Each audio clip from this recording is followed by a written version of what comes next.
बिस्मिल्लाहिर्रहमानिर्रहीम। आज हम अपने जितने भी हमने पुराने टॉपिक्स पढ़े उन सब का हम खुलासा करेंगे। सबसे पहला हमारा टॉपिक था हरकत और इराब। हरकत हमारी आवाज़ है जिससे हम कुरान पाक को पढ़ते हैं, और इराब जिससे हम कुरान पाक को समझते हैं। उर्दू निज़ाम तालीम में हरकत और इराब एक ही है, लेकिन अरबी में नहीं है। इराब की आगे तीन हालतें हैं: फ़ाइली, मफ़ूली, इज़ाफ़ी। फ़ाइली वो होता है जिसके ऊपर जो काम कर रहा है, और मफ़ूली जिस पर काम हो रहा है, और इज़ाफ़ी इन दोनों के दरमियान का ताल्लुक। उर्दू में फ़ाइली को ने से, मफ़ूली को को से ज़ाहिर करते हैं। अरबी में फ़ाइली को दो पेश एक पेश से, मफ़ूली को दो ज़बर के साथ अलिफ और एक ज़बर से, इज़ाफ़ी को दो ज़ेर और एक ज़ेर से ज़ाहिर करते हैं। इसकी हम मिसाल लेते हैं। हामिद ने महमूद का मारा। हामिद के साथ नया आ गया तो इसका मतलब ये हमारा फ़ाइली काम करने वाला। महमूद के साथ को आ गया तो ये हमें पता चल गया को से कि इसके ऊपर काम हो रहा है, और मारा इन दोनों के दरमियान का ताल्लुक। इसको जब हम अरबी में करेंगे तो हामिद के साथ नया है तो ये हामिद के ऊपर दो पेशियाँ आ गई।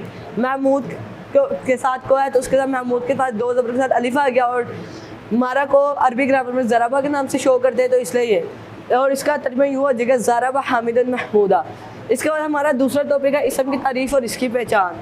इसम की तारीफ़ के अंदर इसम किसी शख्स, चीज़ या जगह के नाम को इसम कहते हैं। इसम की तारीफ़ में दो नाम आते हैं: ज़ाती नाम, सिफ़ाती नाम। ज़ाती वो होता है जिसका नाम लेने से हमारे दिमाग में उसका ढांचा आ जाए। मिसाल के तौर पे किताब अगर कोई मुझे किताब बोलेगा तो हमें पता चल जाएगा किताब क्या चीज़ है, हमें पता है किताब है, हमारे दिमाग में उसका ढांचा आ जाएगा।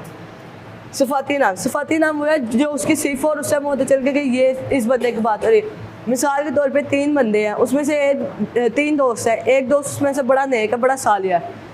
उसको हम यूँ करेंगे, अगर तीन दोस्त हैं वो कहेंगे, एक दोस्त कहेगा बहुत सालिया है, हमें पता चल जाएगा कि इस अल्लाह की बात हो रही है। मिसाल के तौर पे अल्लाह ताला एक ज़ाती नाम है, लेकिन अल्लाह ताला को ना किसी ने रखा, ना अल्लाह ताला का ढांचा हमारे दिमाग में आता है। अल्लाह ताला के लिए हम सिर्फ यूज़ करते हैं रहमान रहीम।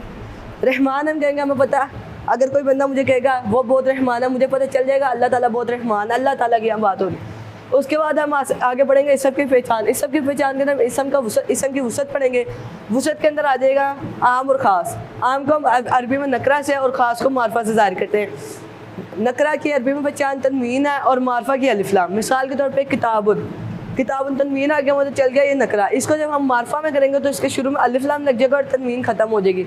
अल किताबु, ये सालिहुन, इसके ऊपर पेश आ गया, तनवीन आ गया, हमें पता चल गया कि ये नकरा है। इसको हम जब मारफा में करेंगे अस्सालिहुन, तनवीन ख़त्म हो गया, अलिफ लाम लग गया। अब यहाँ एक गौर करने की बात है, इसके अंदर अलिफ लाम पढ़ा जा रहा है, इसके अंदर अलिफ लाम नहीं पढ़ा जा रहा। इसका फ़र्क हम यहाँ निकालते हैं शमसी कमरी हरूफ के अंदर। अब कुरान पाक के अंदर एक आयत है, इसको हम याद करने के लिए वो कुरान पाक की आयत को हम पढ़ते हैं अश-शम्सु वल कमरु बिहुस्बान। शम्सों के साथ भी अलिफ लाम लगा हुआ, लेकिन वो पढ़ा नहीं जाएगा, लेकिन कमरों के साथ भी अलिफ लाम लगा वो पढ़ा जाएगा। मतलब ये हो गया शम्सी के अंदर अलिफ लाम नहीं पढ़ा जाएगा, लाम नहीं पढ़ा जाएगा, और कमरे के अंदर अलिफ लाम पढ़ा जाएगा। कमरी रूफ को हमने एक जुमले के अंदर कर दिया, हक़ का खौफ अजब गम है। ये 14 रूफ है, ये कमरी रूफ है। बाकी जो 14 रूफ रह जाएंगे अरबी रूफ तजी में से, वो होंगे शम्सिया रूफ। इसके बाद हम पढ़ेंगे इसमें मारफा के इक़साम। इसमें मारफा की 7 इक़साम है। पहली है मुअर्रब बिल लाम, इसमें ज़मीर, इसमें इशारा, इसमें मुसल्ला, इसमें अलम, इसमें मुनादा, और 7वें मुज़ाफ। इसके बाद हमारा तीसरा टॉपिक है, इसकी इक़साम हम बाद में आगे जाके तफसील से पढ़ेंगे। हमारा तीसरा टॉपिक है इसम मिलाद अदद। इससे पहले हमने इसम को मुफ़रद इसम में पढ़ा है। इसम को हमने अलग अलग हालतों में पढ़ा है। हमने इसम को हालत के एतबार से पढ़ा, फ़ाइली, मफ़ूली, इज़ाफ़ी, वसत के एतबार से पढ़ा, नकरा और माफ़ा। अब हम इसे अदद के एतबार से पढ़ेंगे। अदद के एतबार से इसके 3 जुज़ हैं: वाहिद, तस्निया, जमा। वाहिद एक को, तस्निया 2 को, जमा 3 या 3 से ज़्यादा को कहते हैं। तस्निया इसलिए है क्योंकि कुरान मजीद पहले नाज़िल हुआ है और अरबी ग्रामर बाद में बनी, और इसकी एक वजह ये भी हो सकती है कि अल्लाह ताला ने कायनात में हर चीज़ जोड़ा जोड़ा पैदा की है। अब आगे जमा के अंदर 2 इक़साम है इसकी: जमा मुकस्सर, जमा सालिम।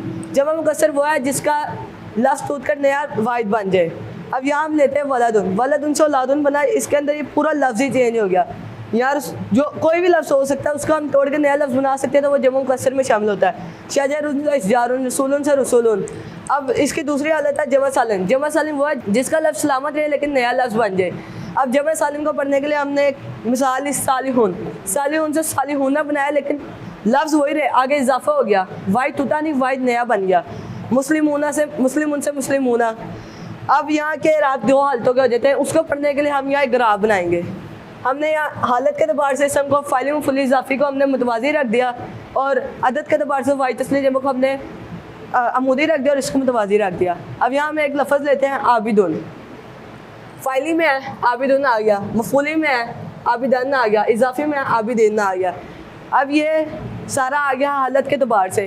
हमें पता चल गया हमारी हरकत है, क्योंकि हमने पढ़ा है हरकत के अंदर लफ्ज़ के आखिर पे जो हरकत आती है वही हमारा इराब है। हमें यहाँ पता चल गया एक हमारा इराब है हरकत वाला। दूसरा तस्निया, तस्निया के अंदर ये आबिदानी, इजाफी आ गया, इजाफी का हमने इराब नहीं पढ़ा क्योंकि फाइली में इजाफी आ नहीं सकता। यहाँ इससे हम अपने दूसरे इराब की पहचान करेंगे। तस्निया आबिदानी, जमा के अंदर आबिदूना, आबिदीना, आबिदीना। ये देखें यहाँ अलग अल्फाजें बन रही हैं, आनी, आईनी, आईनी, ऊना, आईना, आईना। ये अल्फाज जो बन रही है हमारी हरूफ वाली अल्फाज है। इसका मतलब ये हो गया इराब जो हमारा दूसरा वो हमारा हरूफ वाला, मतलब हमारी आवाज़ वाला आवाज़ है। अब इसका एक लफ्ज़ लेते हैं, इसका हम तर्जुमा करते हैं। ये हमने लफ्ज़ लिखा आबिदुन, तनवीन आ गया, हमें पता चल गया नकरा है। उसके बाद फाइली में है, हमें पता चल गया फाइली है। वाहिद है, वाहिद है। अब इसका हम तर्जुमा करेंगे। नकरा कहते हैं किसी आम शख्स को, किसी हमने लिख लिया नकरा की जगह। फाइली जिसके ऊपर काम हो रहा होता है और इसको उर्दू में ने से जाहिर करते हैं तो हमने ने लिख लिया।